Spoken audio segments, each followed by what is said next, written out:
will show that the three grievance were fired because Miles Foreman walked into the break room and caught them red-handed, violating the long-standing rule against drinking and the possession of alcohol on company premises. We will show that when the company discharged them, it met all the tests for just cause. What the company's attorney has laid out is a fiction.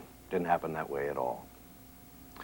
Now, the plain and simple truth is that these three employees were doing no more than what they've always done at Christmas time. Now, more than that, we have an affirmative case and defense. We will show that the company was out to get Mike Armstrong. Admittedly, a militant shop steward, perhaps too militant for their liking. And in their zeal, they scooped up the other two employees, Harry Workman and Molly McGuire, and they fired all three without just cause. Hi, Look how good it looks in here. Hey, Molly, look at that. This looks great. This really puts me in a Christmas spirit. Get a plate. Make sandwiches, too, if you want. Go for it. I don't know what this is, but it looks good. Maybe. This is okay. You do all this yourself, Molly? Yeah, I made it all myself. Good, Mom. Was up all night. Okay, let's go forward, Miss Court. Thank you, Mr. Arbitrator. We will call as our first witness Miles Foreman. Mr. Foreman, why don't you come up here? You can sit down right next to me. Okay. And raise your right hand, please. Do you swear to tell the truth, the whole truth, nothing but the truth, so help you God? Yes, sir. Would you speak up a little louder, more loudly than I'm speaking, okay? Okay. All right. Mr. Foreman, what is your position at Blackacre Aircraft? I'm a first-line supervisor in the shipping department. And I was the arbitrator. My name is Adolph Coven. The hearing that you're watching is a reenactment of an actual case that came before me with the names of all the participants except mine changed. What we had going here was a discharge case in which three employees were fired for one or more of the three aspects of alcohol-related misconduct: possession of alcohol, drinking, and intoxication. The way the parties phrased the issue is very standard for discharge and other discipline cases. Were the employees fired for just cause? I want to share with you the process by which an arbitrator makes his decision, so that when this case is over, you will have the opportunity to be the arbitrator yourself and to decide and to explain the reasons for your decision. That's the challenge. The major problem here is that the term just cause has no precise agreed-upon definition. Some call it the introduction of civil rights into the contract, or a system of industrial justice, or what the reasonable man would consider a fair and equitable basis for discipline. Some say it boils down to giving an employee a fair shake. The problem is that all of this is too general. When you get down to cases like the one here, you need concrete standards, a concrete measurement. The best of these concretes is a set of 7 tests or standards originally formulated by arbitrator Carol Doherty in the celebrated Enterprise Wire case. So, what are these tests? Was the rule or work order that the employee violated a reasonable one? Was he given an adequate notice that his conduct was improper? Was a sufficient investigation made? Was the investigation fair? Was the misconduct proved? Did the employee receive equal treatment compared with other employees? And finally, was the penalty appropriate? Now in the hearing room, on my right is Andrew Powers, head of Industrial Relations and Personnel, the man who fired the 3 employees. On my left are the 3 employees, Mike Armstrong, Molly McGuire, and Harry Workman. And next to Workman, the union attorney, Sam Lawson. He looks ferocious, and he is ferocious. Winifred Court, the management attorney, she's ferocious too, but doesn't look it. And finally, our court reporter. The burden of proof that the employees were fired for just cause is on the company. So now let's hear what the company's first and major witness, Miles Foreman, has to tell us. Turning your attention to December 22nd, did you have occasion to enter the break room that evening? Yes, I did. Was anyone else present? Yes. Well, just Molly McGuire was there. She was uncovering some food that was on the table in the break room. I came in and said, Molly, what's going on? Hi, oh, we're just having a little party, you know, because of the holidays. Hey, I got something I can bring in. Oh, good. And then I didn't stay at the break room at that point, but I went back into the shipping office and I got a small gift tray of cheese that a customer had given me. I thought it would be a good gesture, you know, to contribute to the party, friendly. Anyway, I came back in. Miles, what have you got there? That's my contribution. Oh, they look great. Thanks. She hands me a plate and I start fixing myself some food. So I turned around to look to see where I was going to sit down, and I saw Harry Workman, Mike Armstrong, and Arnie Hammer were there. You saw Harry Workman in the break room? Yes, I did. Harry Workman approached me with a bottle of wine in his hand. Hey, Miles, would you like to have a Christmas drink with us? Did he ever ask you, can we have this wine? Can we drink this? Is it all right if we open this? Anything like that? No, he didn't. Miles, think carefully. Was the bottle open or closed? The bottle was open at this time. Did you notice anything about his behavior that was unusual? He had alcohol on his breath, and when he turned to walk away from me, he seemed a little unsteady on his feet, I thought. He seemed to me like he was intoxicated. I would move to strike, Mr. Arbitrator. Why don't we have just what he saw, and he can leave his opinions to himself, okay? No, I'll allow it. This is one area where a supervisor's judgment is admissible. Go ahead, Miss Court. What did you say, if anything? Well, I said no, I can't accept that. As a matter of fact, that bottle's not even supposed to be in here, Harry. When Foreman said to Workman that the wine was not supposed to be in there, was that sufficient, in your opinion, to put the employees on notice that they had better not continue with their plans to drink? You'll have to decide as the testimony goes on if that claim weathers the union's attack on it. Okay, let's pick up the direct examination again. What did he say when you said that bottle isn't even supposed to be here? well, he said that it was past practice. Well, we always have a drink over the holidays. And he turns around, walks away, and starts pouring drinks. And I was watching Mike and Harry to see if they were going to drink the wine after what I had said. Did you see anyone else pour any wine? No. I didn't see anybody else pour any wine.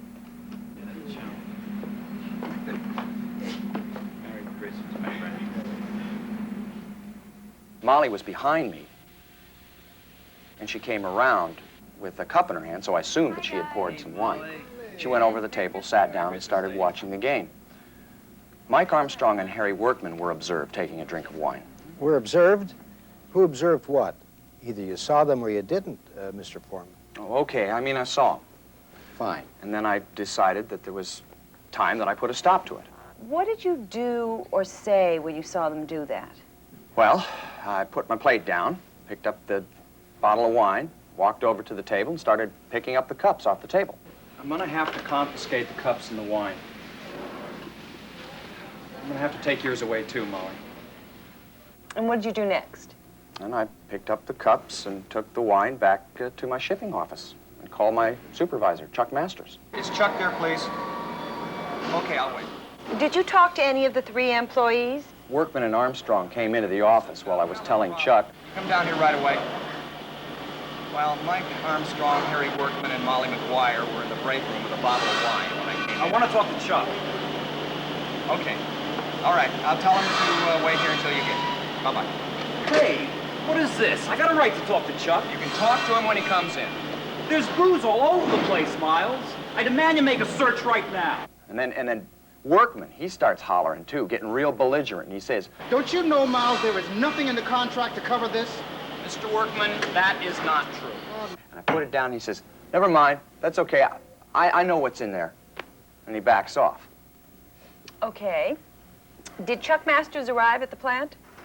Yes, he did. About 30 minutes later. About 5:30 p.m. How are you today, Al? Fine, thank you. Good evening, Chuck. Thank you.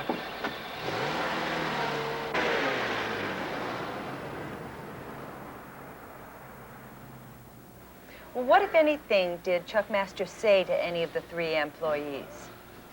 Well, Chuck took me aside, and I showed him the cups and the wine.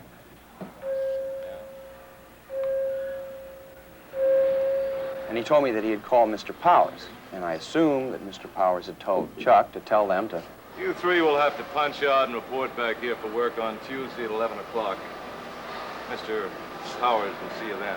Since Tuesday was the next workday after the holiday break. And was a search conducted?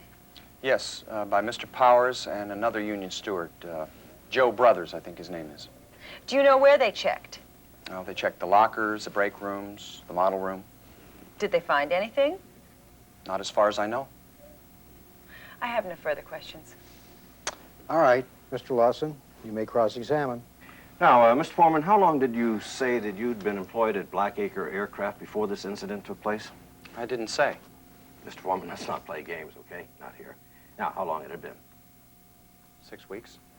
And where were you immediately employed just before you came here to be the shipping foreman? Amalgamated Copper Corporation in Bolivia. Bolivia? They don't have any unions down there in Bolivia, South America, do they? Objection. What possible relevance? Objection sustained. Well, I'm stunned by your ruling, but I will abide by it. Well, this is the kind of condition from which one finds one quickly recovers, Mr. Lawson. Go ahead. Now, did Mr. Powers brief you on the personalities in the shipping department before you joined? Object. It's irrelevant. Oh, no, Miss Court. The union's activity is very much an issue here. Ask your question, Mr. Lawson. Thank you. All right, what were you told? Well, I was told that they were all really good workers. Anything else? No. Well, are you sure? Didn't Mr. Powers mention the number and extent of grievances that had been filed by this department? Well, he said that there were some grievances down there. Some grievances? How many is that? Well, quite a few. And did he mention any names in connection with these grievances? He said a lot of them were filed by Mike Armstrong because he's the shop steward. Ah. Now then, Mr. Foreman, turning your attention to the Christmas party, to your opinion that Mr. Workman was intoxicated, tell me, were his eyes bloodshot or glassy, maybe? They could have been. Could have been? Well, how far were you standing from him? Well, I don't know, a few feet. I really wasn't close enough to tell. Not close enough to tell? Well, didn't you take a step or two closer to try to get a better look? Well, no. Well, what did you do when Mr. Workman walked off and began pouring the wine? Well, I was flabbergasted. I mean, that they would offer me a drink out in the open like that, right out in the open. I had a piece of cheese in my mouth, and I could hardly swallow it. I'd only been there for 6 weeks. I thought, well, maybe there's some special policy that I don't know about. Maybe they didn't tell me about something. After all, I was the only one there from management. Who's going to believe me? So, if Foreman didn't know, why didn't he ask? Instead of standing there flabbergasted, shouldn't Foreman have questioned Workman right away about the past practice that Workman was claiming justified his holiday drinking? And you intended by what you told Mr. Workman to inform him that he wasn't supposed to drink. As a matter of fact, that wine was not supposed to even be there, right? That is correct, yes. But you didn't say that, did you, Mr. Foreman? Well, I didn't come out and say, you cannot drink, no. I see. Mr. Foreman, did you, in fact, see Molly McGuire drink? No, I didn't. And isn't it true that, that when Mr. Workman followed you into your office, that he was the one that suggested that he take the sobriety test to prove that he wasn't drunk, and that you had not even asked him to take that test, had you? I didn't require that, no. Mm-hmm. And it was Workman himself who volunteered that he had brought the wine onto the plant premises, isn't that so? I guess so. Now, not only did you not ask him, but you didn't bother to ask anybody else if they brought liquor onto the plant premises, did you? No. And to this day, you don't really know if anybody brought liquor onto the plant premises, do you? No. Now, hadn't you and Masters and Powers cooked up a plot to try to catch these people drinking? No. So that you could get Mike Armstrong off your back once and for all, right? We did not. You did not. You mean that you were not planning on getting in touch with Mr. Masters that afternoon, right? No, not necessarily, but I did manage to catch him at his parents' house. At his parents' house? Are you in the habit of calling him at his parents' house? No, Well, then how did you know he would be there? because he told me. Oh. Earlier that day, we were at a buffet up in the front office, and he said that that evening he would be at his parents' house, and if I ran into any problems... So it was your impression that he anticipated some sort of problem on that particular day, huh? Not necessarily. Not necessarily. Now, I want to talk with you about your phone call to Mr. Masters from your office. Do you remember that? When Mike Armstrong wanted to talk to Chuck and you wouldn't let him? I told him that Chuck was coming in, and if he had anything to say to him, he could talk to him then. Yeah, you didn't let him because you didn't want him to tell Chuck his story. You wanted him to get only your version of the story. Hold on, Mr. Lawson. Give the man a chance. Counsel, we're supposed to be making a record here, not just a shouting match. I'm sorry, Mr. Arbitrator. Let's move on. All right. When did the search of the plant take place, Mr. Foreman?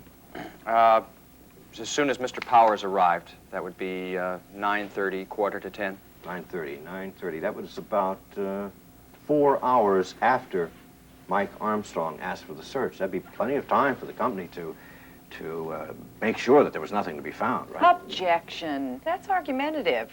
He's arguing with the witness at the very least. I want to hear something else, Mr. Lawson. All right. Who made the decision that they were going to be dismissed, that these grievance were going to be fired? Mr. Powers. When was that? On the phone call that night? Yes. And that was approximately, what, 5:30? That was before the investigation was made, isn't that right? Yes.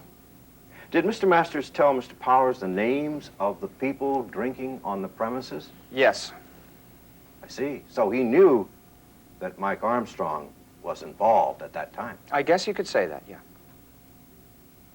No further questions. No questions. What problem areas might we have with the foreman? I've already talked about notice and investigation. Now there's proof. Did foreman have enough evidence to conclude that workman was under the influence? Next, equal treatment, or its opposite, discrimination.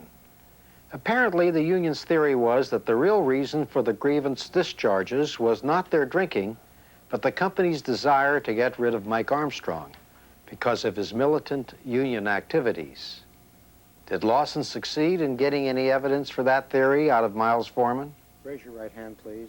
You swear to tell the truth? The next witness was Arnie Hammer, a forklift operator for 9 years, who testified for the company under subpoena. Hammer basically confirmed Foreman's testimony that he told the grievance they were not supposed to have the wine. Then went on to testify that management has never condoned drinking on the premises. Give permission to drink? No, ma'am. Okay. Thank you. You may ask. Mr. Hammer, are you a drinking man? No, sir. Well, on occasion. What kind of occasions? Well, maybe every 7 or 8 months. Now, on that day in question, December 22nd, did you have any alcoholic beverages? Yes, sir, right when I came to work, 3 o'clock. Who supplied you with those alcoholic beverages? I couldn't tell you that because I don't know that. I mean, it was just in a styrofoam cup and I picked it up. You just picked it up.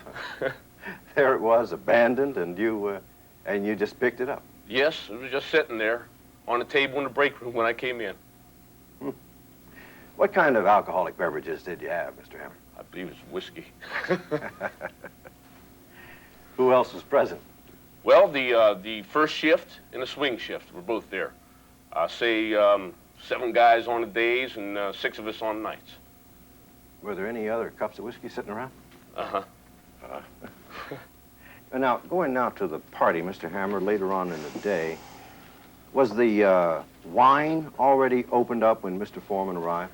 No, sir. Mr. Foreman came in and gave the cheese tray to Molly. Harry Workman got up from the table, went to the cabinet, took out the bottle, and he took the cork off of the bottle at that time. So that when Mr. Foreman testified earlier that he caught them red-handed with an open wine bottle, would he be lying? Objection. I strongly object. Lying is conclusionary. Mr. Lawson, it's for me to decide who is lying, if anyone is. Right. Right. Now, what were your feelings when you walked into that room and you saw that open bottle of wine? Objection. We're not interested in feelings. This isn't a psychoanalyst session. Okay, I'll rephrase the question. What did you think when you saw that bottle of wine? I couldn't believe it was even there. Well, only 2 hours previously, Mr. Hammer, you were drinking it right out there in the open, weren't you? No, sir. I never said it was wine. No, sir. Well, I'm not talking about wine. I'm talking about the whiskey. Well, yes, sir. There were other alcoholic beverages in the room, yes.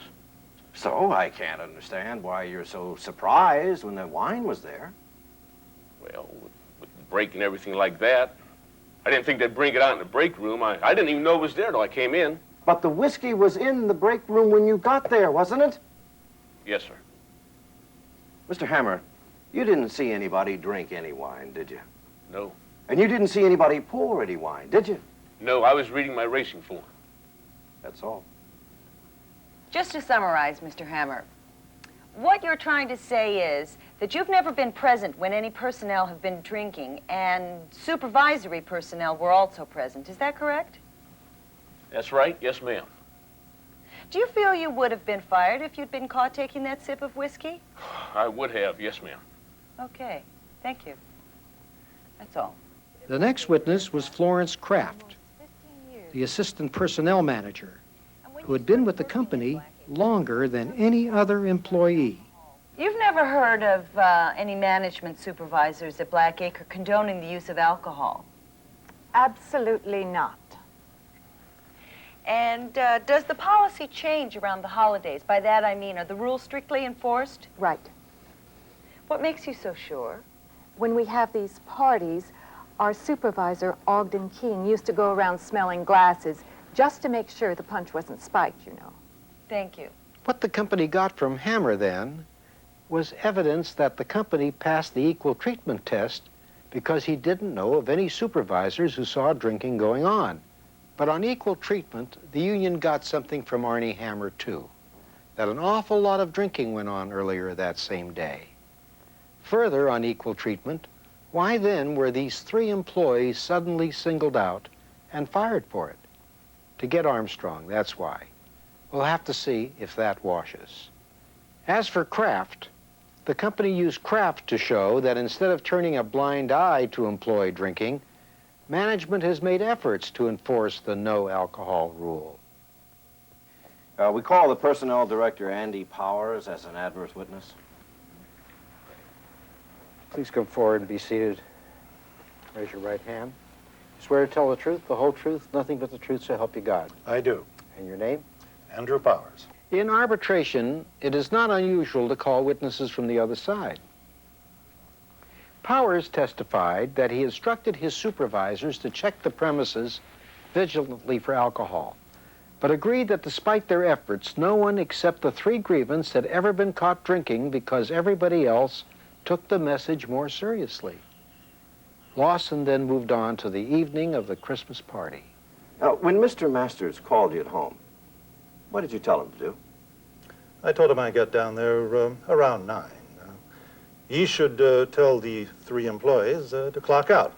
He should have them meet at the personnel office on Tuesday at 11 because the plant was closed on Monday. And I asked him also to make sure that Miles Foreman would be there so I could go over his story with a fine-tooth comb. With all that, the one thing you didn't do was to ask him to investigate the situation from the ground up, to find out if there had been somebody else who'd been drinking. I never used those words, no. When you got to the plant, did you ask any of the grievance if they'd been drinking? The grievance were not here, sir. Of course not. You'd sent them home already, Mr. Powers. You never talked to them that night. As a matter of fact, it wasn't until the next Tuesday that you got around to asking any of them if they'd been drinking that night. That Tuesday at 11. All right, what was the statement of Ms. McGuire and Mr. Armstrong? That they had not taken a drink. And didn't Mr. Workman deny that he'd been under the influence? Yes. So it was only and solely on the basis of the statement of Mr. Miles Foreman that you decided to go ahead and terminate these people? Affirmative, yes, sir. I see. What led you to believe that Molly McGuire should be dismissed? Based upon the total violation of the rule, the something, well, that she had a glass and... And I'll help you, that she had liquor in her possession, right? Well, yes. So in your view, then, somebody having a glass in front of them during a Christmas party in the break room, this justifies having that person dismissed, that person of 7 years tenure. That's argumentative. Yes, it is an argumentative question. All right. When was the decision to terminate really made, Mr. Powers? Approximately between 3 and 3:30 on that Tuesday, after I had conferred with the 3 grievance and their union representatives. Did you catch that? That's not what Foreman said in his testimony. According to Foreman, Powers made the decision to fire the grievance when he was talking to Masters on the phone on the night of the party. Take your pick. Or do you have to? Now, back to Lawson and Powers. You are aware, aren't you, that drinking does go on during a Christmas holiday, maybe the 4th of July, even Thanksgiving? Well, I'm not naive. I know that some drinking may go on around the holidays, but believe me, it's not a real problem, because we'd know about it. Do you mean to tell me, Mr. Powers, that you did not anticipate liquor being on the premises on December the 22nd? Why should I? I can't anticipate a non-problem. You were at that management buffet on December 22nd, weren't you? So what? Wasn't it at that buffet where you and Mr. Masters had the little chat? I mean, you know, that chat that went something like this. Well, they must be having a good time down in that Christmas party down in that break room, and this would be a good time to get Mike Armstrong once and for all. Now, isn't that about the way it went? Absolutely not. Negative. Absolutely not. Is that right? Why, then, would Masters be so anxious for Miles Foreman to get in touch with him that he told him to call him at his parents' house? Now, wouldn't you say that was just a little bit uncommon? I used to do it myself when I was a foreman. Well, that's not what I asked you, Mr. Powers. Well, perhaps it's not common at a parent's house, but they should know where to reach you. So you would admit that this was a very special occasion, right, Mr. Powers? Thank you. That's fine. Wait a minute. That's argument, Mr. Arbitrator. Okay. Okay. Is it really company policy, Mr. Powers, to dismiss an employee for a first-time violation of this sort? Absolutely, if the situation calls for it. But you've had other employees who have violated a rule, such as gambling on company property, and they weren't discharged. One was. One was not. Okay. That's fine, Mr. Powers. So you don't fire everyone for violating the rules. Thank you. That's all. You're indefatigable, Sam. You jump on making an argument like a dog on a bone. I pass. That's wise. Now, shall we go ahead and begin with the grievance? Mr. Workman? That was a rather aggressive move on Lawson's part, calling Powers as his own first witness to show that there was a nefarious plot to get rid of Mike Armstrong. He tried to show that the Tuesday interview with the grievance was not for real and just for appearance's sake. He tried to show that the investigation of the break room incident was only superficial. And he tried to show that the penalty was unreasonably harsh. And he put together a rather good case of suspicion, but not proof. How long have you been with Blackacre Aircraft, Mr. Workman? Approximately 10 years, 5 months. Now, can you describe for us, please, what happened on December the 22nd? Okay. Well, first, I fixed myself a plate of food. Then I went over to the table where Mike was setting up our chess game, and I put the plate down. Then I went over to the cabinet and got the bottle of wine out, and Mr. Foreman was fixing a plate of food. And I went over to him and I asked, I said, would it be okay, Miles, if we had a holiday drink like we always have? Would you like to have one with us? No, I don't drink. So I opened the bottle and I poured out 2 cups, one for me and one for Mike, and I left the bottle on the table for anybody else who would like to have a drink. Then I carried the styrofoam cups back over to the table and where Mike was, and I sat down to play chess. Did you drink any of the wine, Harry?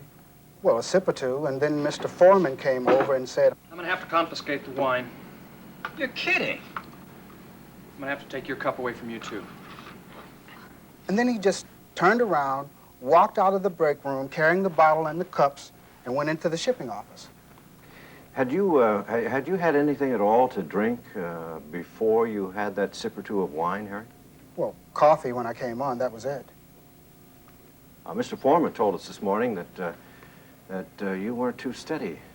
Is there any reason you can explain for that? Well, I was dead on my feet. That's the reason for the coffee. You see, they had me working overtime the night before, and I was just plain tired. Then what happened after Mr. Foreman went into his office? Well, we sat there for a minute or two, and we were just flabbergasted. Finally, Mike and we got up, and we went into the shipping office, and he was on the phone. We could see that he was waiting for somebody, and Mike asked... Hold on just a minute, Harry. I want to go into that later on with Mike Armstrong, okay? Now, was there any other conversation between you and Mr. Foreman? Yes, it was. I said, look, I'll take a blood test. I mean, whatever. I mean, look at me. Look at me. I can walk a straight line. I mean, I can touch my nose.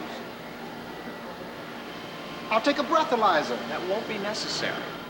I was not drunk.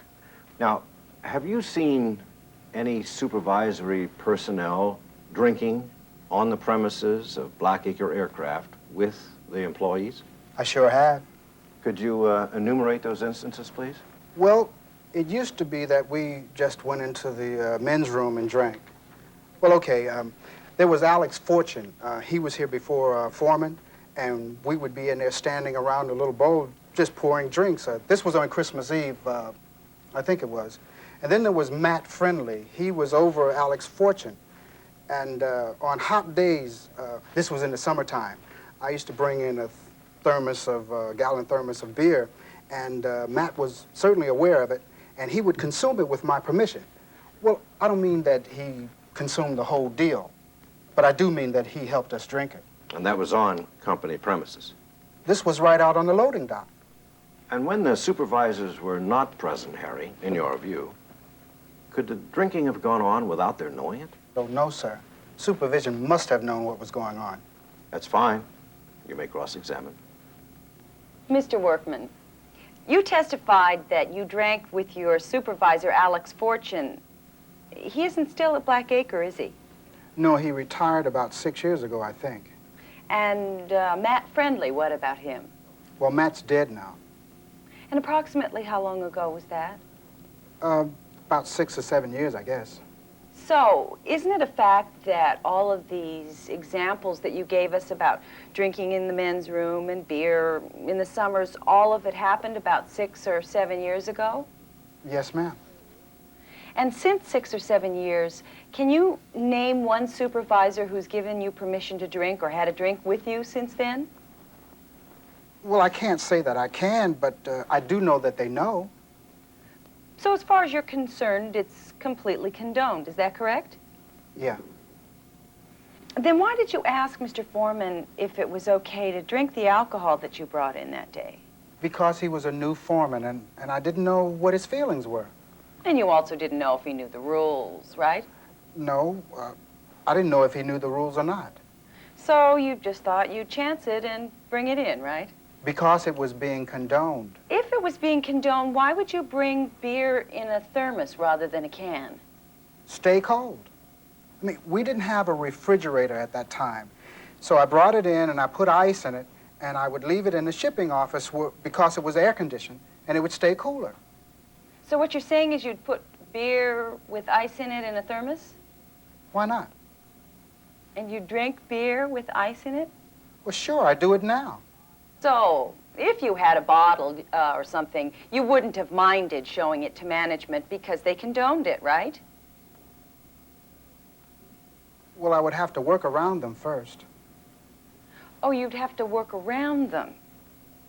Yes. They would have to be my immediate supervisor before I would ask them. And that's what happened. I have no further questions. I must say that Workman has just made a most provocative remark. I would have to work around him first. You'll note that Workman tells a much different story from the company on notice when he says that Foreman never told him not to drink, and on equal treatment when he named names of supervisors who condoned employee drinking. So on these two just cause tests, we're still up in the air. Here's Molly McGuire and Lawson. How long have you worked for Blackacre Aircraft? A little over 7 years. Describe for me, please, Molly, what happened after Mr. Workman went to the cabinet and got out the bottle of wine. Harry took the bottle out, and he asked Mr. Foreman. Is it okay, Miles, if we had a holiday drink like we always have? Miles just stood there and shrugged his shoulders. Would you like some? No. So I thought to myself, well, it's all right with you. So I walked right in front of Miles, and I picked up the bottle of wine in a styrofoam cup. And Miles was standing there with his arms folded, watching me like... And I poured me a cup of wine and put back the bottle, and I picked up my plate and I went over to watch the game. Did you drink any of the wine from Mr. Workman's bottle? No, not even a sip. Molly, you've heard the testimony, Harry's testimony about all the drinking going on with the supervisors and all. Do you agree with that? I sure do. I'm sure that they're aware of it, but they just more or less close their eyes to it. Did you drink any alcoholic beverages on December 22nd? Yes, I did. Where was that? It was in the model room right next to the break room. So what really happened was that you got fired for drinking when you weren't, and you didn't get fired when you were. Yeah, that's about the size of it. That's all. Thank you, Miss McGuire. No questions. Thank you. Now, what happened to you Christmas a year ago, Mike, on this drinking business? Last Christmas, I came to work on the swing shift. I walked in, and there was a half-gallon of Shepherd's Regal on the table, with about 2 inches gone. So I sat down at the table with the bottle, and Chuck Masters gives me my orders while we're sitting at the table. While there was liquor on the table? While there was liquor on the table. I had a shot, and he didn't say a word about it. Now, on the events of December 22nd, when Mr. Foreman confiscated the cups and so on, how'd that strike you? Well, we were all shocked. Because he took such a long time to say anything about it that we had assumed that we had permission. Well, that's why when we went into the shipping office, well, Harry and I went in there to talk with him, and he was on the phone to Chuck. Well, I walk into the break room around 5 p.m., and there's some people in there with a bottle. Who? Well, Mike Armstrong, for one, that's who. That's right. Yeah, Harry Workman and Molly McGuire were there, too. No, nobody else. What do you want me to do? Wait a minute, Miles. You gave us permission. But look, it was everywhere on the day shift. Wait a minute, what's that? I kept asking him to talk to Chuck. He wouldn't let me, and he just hung up. Well, finally, when I got a chance to talk with him, I told him. Look at the cups, Chuck. They're still full. How can we be drunk? Okay. You're not drunk. And that included Harry. And then he tells us to punch out and leave and report back at 11 o'clock Tuesday to see Powers. Did you drink anything? No, I did not. Now, just one more question, Mike. Have people told you that you've been viewed as a troublemaker around the plant? If you want to call it being a troublemaker, okay, but let me tell you something. They have a lot of safety problems around here, and I bring in the inspectors whenever I can. They don't like that. And I got to keep going down to the labor board, the NLRB, because they keep changing working conditions. And they also discriminate against us because we're union members. They don't like that either. Anything else? You betcha. Grievances. I find them everywhere, so I file them. Now, I know they don't like that, but that's their problem. The way to avoid grievances is to respect the contract and cut out all that shit. They'll never learn. They don't like nothing. Okay, that's fine, that's fine. If Mr. Powers walked into the shipping department on Christmas Eve, would you have offered him a drink? No, I don't like him. Would you feel you would have been in trouble if you did? I realize now I would. But you don't have any hard facts other than this feeling. Well, I know what I know. Oh, we're back to Mr. Lawson's psychoanalytic couch. But at the time, you would feel that you would have been in trouble.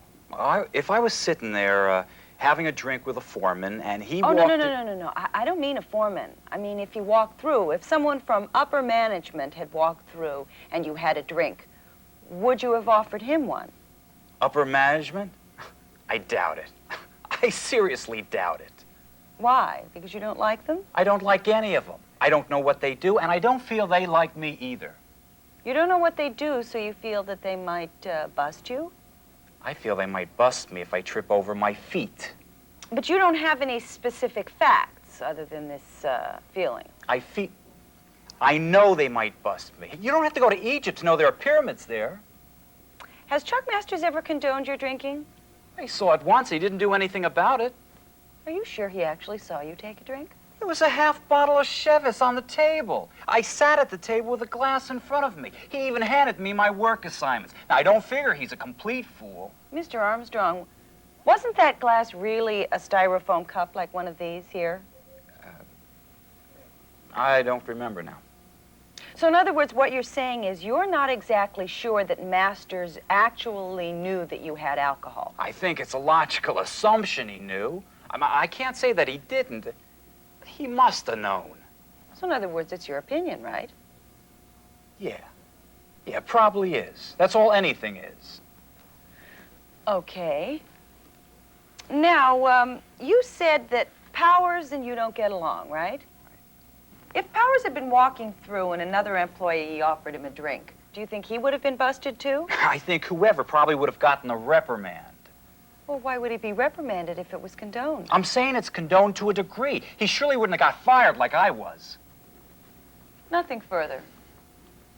On the equal treatment test from Armstrong, the union has finally gotten one thing that's been missing up to now. That is that a present supervisor, Chuck Masters, witnessed employee drinking and, to quote Armstrong, didn't do a thing about it. I wonder what Chuck Masters would say to that. Armstrong also confronts with some force the proposition that anyone else would not have been discharged under identical circumstances. Let's get back now to the union's next witness. Bear in mind as you hear his testimony that this has been taken verbatim from a real case. Mr. Goodman, where do you work? What department? Shipping department. It will be my 6th year in September. When you first came here, did you know about the use of alcoholic beverages on company premises during the holiday season? Most certainly. Do you know whether this took place with the knowledge of supervisory personnel? They participated in it. But you have totally separated yourself from this holiday drinking, is that right? Right after I came, very much so. Why was that? Well, that's because about that time I became a Bible student and the partaking of the study of the Bible. And in my in-depth studies of the Bible and through also man's history and man's higher learned books such as encyclopedias, other publications, I found that December 25th is not Jesus Christ's birthday. So therefore, me wanting to pattern myself after the Lord Jesus Christ and adhere to his Father's word, the Bible, I had to separate myself from that holiday because of its origin. And you couldn't very well do that and celebrate the holiday at the same time. So, it is your assumption that for whatever reasons, that in fact, drinking on company premises during the holiday season has continued in pretty much the same fashion? I would assume so. And why would you assume so? Well, I mean, you do smell individuals' breaths. And to the best of your knowledge, then it still goes on? Not visibly, because like I stated, I do remove myself. So this way here I will not be bearing false witness against my fellow workers. But like I say, when an individual would walk up and say, well, how you doing, Merle? I mean, I could smell it. Cast the witness. You said you could smell alcohol on one's breath. How long does alcohol stay on one's breath? Well, ma'am, I would assume in a reasonable way that I could determine, in fact, that you yourself or anyone in this room would, let's say, have a little taste of whiskey or even a taste of beer or whatever of alcohol. One surely, not unless he's plugged up with sinus trouble, would be able to tell the difference between that and iced tea. Would you try to answer my question, Mr. Goodman? I asked you how long does alcohol stay on one's breath? That I can't answer because I don't know. So what you're saying is because you smelled alcohol, ergo they drank it on the premises. Is that right? Well, ma'am, what you're trying to do... I want an answer yes or no. You're trying to trap, and I want to stipulate... Mr. Arbitrator, will you please instruct the witness to answer the question? I will answer the question if the truth wants to be let out. Mr. Goodman, this court has a right to ask questions, and you have to answer those questions. If the question is improper, I will hear an objection. If the objection is sound, I will sustain it. I have not heard any objections, so listen to the question and answer it, please. Okay? Yes, sir. You assumed that because you smelled alcohol on someone's breath that they drank it on the premises, right? Very much so. And since about 6 years ago, you say you haven't seen anybody drinking on the premises? Of bearing witness to the fact of actually seeing them take it, no. I have no further questions. I do. One further question, Mr. Goodman. Have you seen any evidence of the company attempting to crack down on the use of alcoholic beverages during the Christmas seasons of the past 6 years? Not to my visible knowledge, no. That's fine, thank you. What was all that about? The implication is that if a lot of drinking went on in years past, as Goodman and other witnesses have testified, and if the company never posted a crackdown at any time, then it stands to reason that nothing's been changed. There's a logic there, but hold your judgment. In their rather lengthy closing statements, Court and Lawson went at each other hammer and tongs as they confronted each other on just about every just cause test. First was notice. Now, Miles Foreman explicitly told Harry Workman that there was not to be any drinking or any liquor on company premises. All Foreman did when he saw that bottle was to smile and shrug his shoulders. Equal treatment got a detailed going over. The fact is, the company would have discharged any employee caught drinking, past or present. Alcohol has not been condoned by management. Given all the drinking that's gone on at this plant, with management's knowledge, with even management's participation, some might say it's blessing, there can only be one reason why these grievances have been singled out for discharge, and that is because the company wanted to get rid of Mike Armstrong. What we have in Mike Armstrong is a paranoid who sees the company as stepping on his rights everywhere he turns. It's preposterous we would have fired Molly McGuire, for example, just to pursue a paranoid like Mike Armstrong. Molly McGuire violated the no alcohol rules, about which this company has been and is dead serious. And proof? We proved, through Mike Armstrong's testimony, that Chuck Masters saw him drinking and did nothing to stop it. And the company did not produce Chuck Masters to rebut that statement. If Mr. Masters' evidence is so crucial to the union's case, the union should have called him to testify. Finally, to wrap it up, there was penalty. The fact remains. All three grievances flagrantly violated the no alcohol rule. And the company is entitled to impose the penalty of discharge. Discharge? For what? We're talking about long-term employees. We're talking about taking a few sips of wine at a Christmas party. And in Molly McGuire's case, not even that. No one else in the history of this company has ever been fired for a violation of this kind on a first offense. Thank you, Mr. Lawson. Thank you, Ms. Court. The hearing is closed, and in due course, you'll be hearing from me. Good day. Now it's time for you to give your ruling on this case and your reasons why. Did the company meet all the just cause tests? Did you notice that there was a missing witness? Chuck Masters might have cleared up such things as whether Harry Workman is really drunk and whether Mike Armstrong had been drinking Chivas Regal the Christmas before. The fact is, we're never going to know. And indeed, you never get a perfect record, even though the real story might be in there someplace. We have to put this behind us and move on to what we do know from this record. The reasonable rule test was never an issue, since obviously a company has a right to prevent alcohol use on its premises. But every other test came into play. In my written decision, I looked first at equal treatment. Down deep, you may believe, and I may believe, that the company really wanted to get Armstrong off its back. But what evidence did the union have that the grievance were treated differently from anyone else? There's no question that a lot of drinking went on. But that's a lot different from saying that management knew about that drinking or condoned it. All the union had was, at the very best, some specific practice years ago. Employees got permission from their particular supervisor, nothing in the present except for hints about Chuck Masters. But not calling Masters certainly didn't help their affirmative defense. so, on equal treatment, the company came out all right. But on the other tests, the company had problems. Notice, to start, It's hard to get around the fact that Miles Foreman didn't give them a direct order not to drink. The sufficient investigation and fair investigation tests both gave the company trouble. When was the decision to fire really made? Foreman says one thing, Powers another. Why didn't Foreman get the grievance story before he called Masters? and why didn't Foreman check more thoroughly to see whether Workman was intoxicated?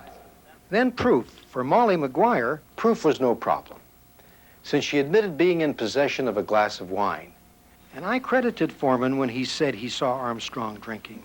But where Harry Workman was concerned, Foreman's wishy-washy statement, quote, he looked to me like he was intoxicated, just isn't enough.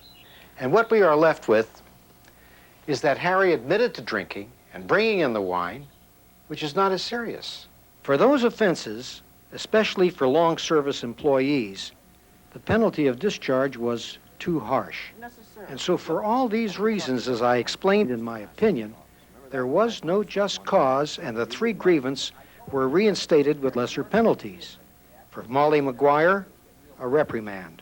For Harry Workman, a short suspension. And for Mike Armstrong, a short suspension. Okay?